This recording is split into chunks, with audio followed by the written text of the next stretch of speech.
Bizga qara. Ya, qarovida. Qo'limda kelajaqni ko'taraman sen uchun. Qalbim yo'qdan bo'lib yurakka sig'maydi tilim. Sensizlikka chidolmay qancha yetmayapti kuchim. Bu sog'inchlar balosidan kel o'zing himoya qil. Devorlarga aylandim o'sha yonimay qolib. Men sharobni sen qonimni ichasan to'yguncha bo'lib. Qaragin sevgimizning asrlari vayronan. Qadringda yuragim mana kulguga yonib. Qaysar o'zimni qaysarliging sondim. So'rasing qo'lga olib hecham yetolmayapman. Qayta oqibatlaring bugun bo'lozim.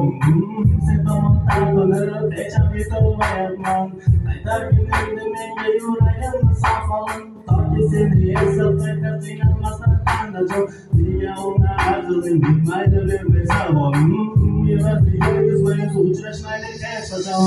O'zing ketib degan xayollarimda qolasan. Ushtoq dilimga davozing bergina. Nafasing yuragimga aqlingga yo'q bo'lasan. Kelganmizni yuragini asirasdan tilgani. Sen meni qotilimsan, ko'zlarim shayon. Seni boshqa ko'rib kelmasin. Sen bilan ertaga kechlar bo'lsa hayolim. Chunki bo'lmoq baxtimizni kelmasin.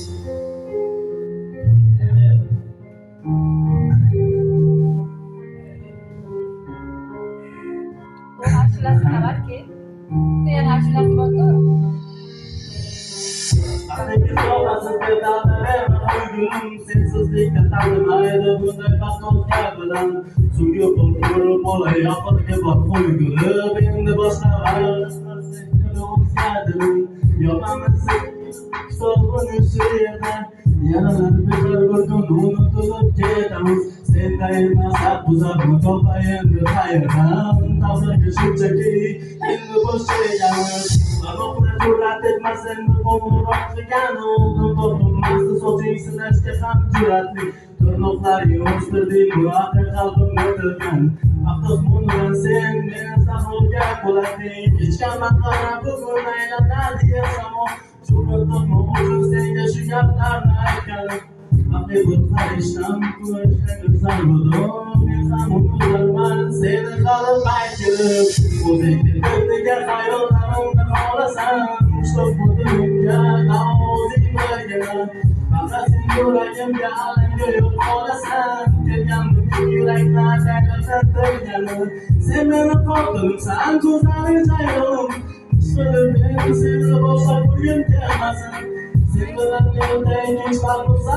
hayolim chunki bo'lmoqda bu baxtimizni kelmasin